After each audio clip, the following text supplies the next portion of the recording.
In a new clip from the upcoming Fox special OJ: The Lost Confession, the former football star admits for the first time that he began dating Nicole Brown while he was still married to his first wife. TMZ reports that Simpson says in his interview with publisher Judith Regan that he first saw Nicole when she was working at the Daisy, a popular Los Angeles club, and after failing to get her number during their first encounter went back a few days later.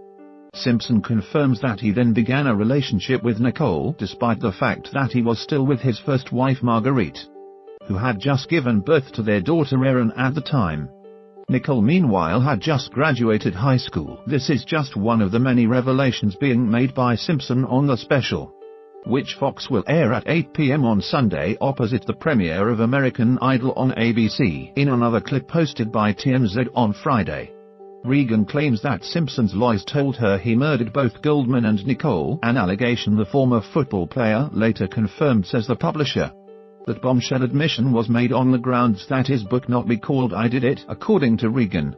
Scroll down for video. Simpson's love affair with Nicole and how quickly the two became serious after meeting in 1977 was the focus of an entire episode of the Oscar and Emmy-winning documentary OJ: Made in America.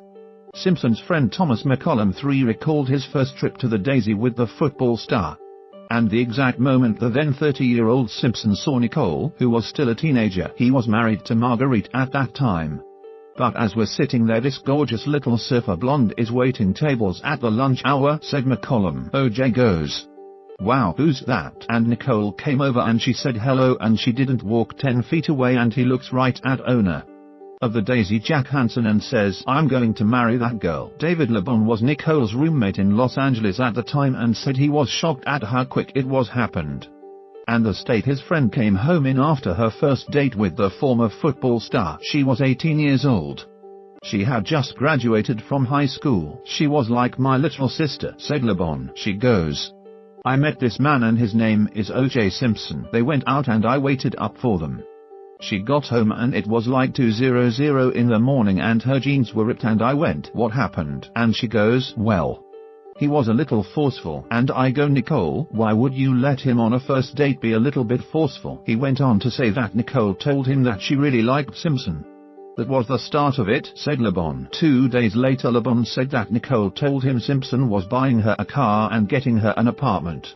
"I went, 'Nicole, think about this. You know he's married and has children.' And she goes, 'But I think I really like this guy.' It was that fast," said LeBon. 18 years old. "I mean, it was too young." The final person to speak during the first episode was Nicole's sister Tanya Brown, who spoke about just how in love her older sibling was with this man who was unknown to them despite his fame.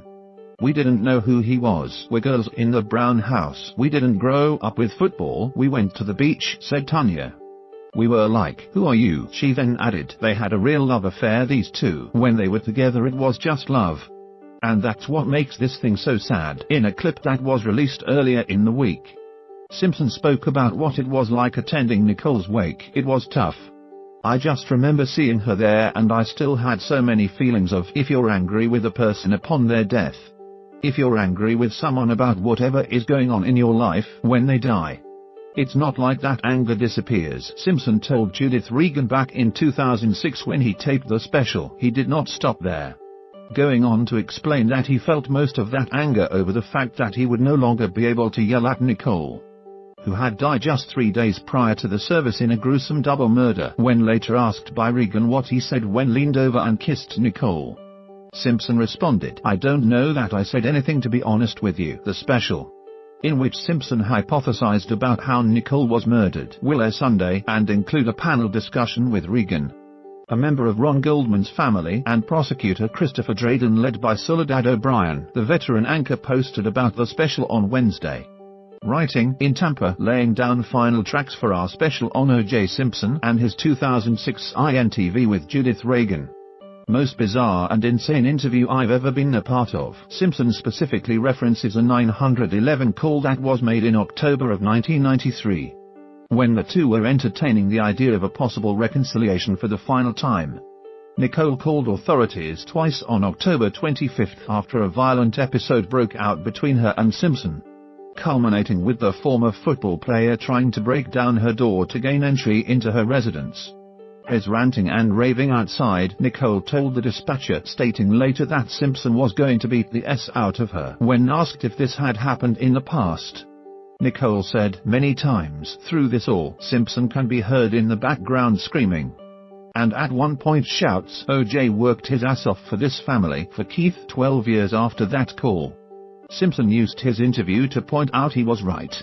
Though about what it unclear, and because of the 911 call and I'm yelling at her about what is going on, it was almost like I wanted to say, "I told you. Didn't I tell you? Didn't I say to you, you know?" Whatever the hell was going on, said Simpson of his thoughts while attending the wake for the mother of his children. "So you still got those kind of feelings in you? And you're still trying to deal with, I am not going to be able to say this to this person, I'm never gonna be able to change this person's mind. I'm never gonna have an effect on this person again." The Keith he was referring to was restaurateur Keith Slomsowicz, who Nicole dated after leaving Simpson. The restaurateur met her in Aspen and soon they began to spend time together.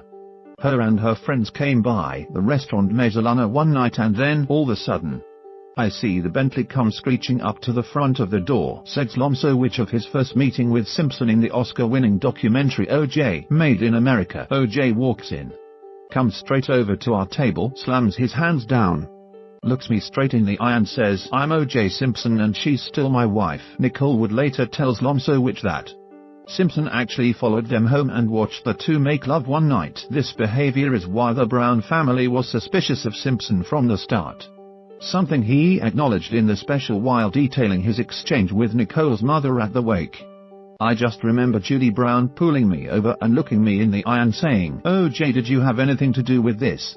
said Simpson, and I know I told her no." Judith would later give a very detailed account about Simpson's behavior at the wake and funeral while testifying in the civil case her family and the Goldmans filed following his acquittal on murder charges. "He was so doped up, I don't even think he remembers he was at a funeral," said Judith. More will be revealed on OJ, The Lost Confession when it airs Sunday in a matchup with former Fox juggernaut American Idol, which is making its debut on ABC in the same time slot after 15 seasons on Fox. It is unclear how much Simpson was paid for this interview in 2006 with Regan, who was his publisher at the time and set to release his book If I Did It. She later lost her job for her involvement in the special. In another preview, Simpson said, "Forget everything you think you know about that night, because I know the facts better than anyone. This is one story the whole world got wrong." Simpson reportedly revealed that after the killer and Charlie arrived at Nicole's home they saw candles in the window as a man approached the home. Nicole then came to the door and the killer blacked out, later coming to Tadisok where he is covered in blood. The initial release of the show was halted back in 2006 due to money owed by Simpson in a civil suit and public outcry.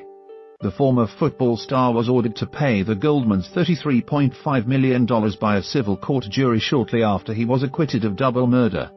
But in the 2 decades since that verdict was handed down, the family have received no money from Simpson. His disregard for the judgment came back to haunt him, however, after his plans to publish his book about the murders was revealed back in 2006. With the special set to air in conjunction with the book's debut, the rights to the book were instead awarded to the Goldmans by a Florida bankruptcy court a year later, and they went on to sell the book under the title If I Did It, Confessions of the Killer. The Goldmans also shrunk Do the It in the title, making it nearly invisible so that the title appeared to read I Did It, Confessions of the Killer. Simpson then found himself behind bars for nearly a decade shortly after that decision when he was charged with armed robbery and kidnapping back in 2008 in Club Count.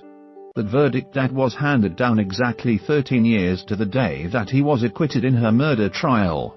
The Goldmans will now be getting a little more money as well, with any cut Simpson would have gotten from the current airing of the special going to the family. That is likely why they agreed to the release of the special, with the family having initially opposed the airing of the confession on Fox. Tell me where the freak's at.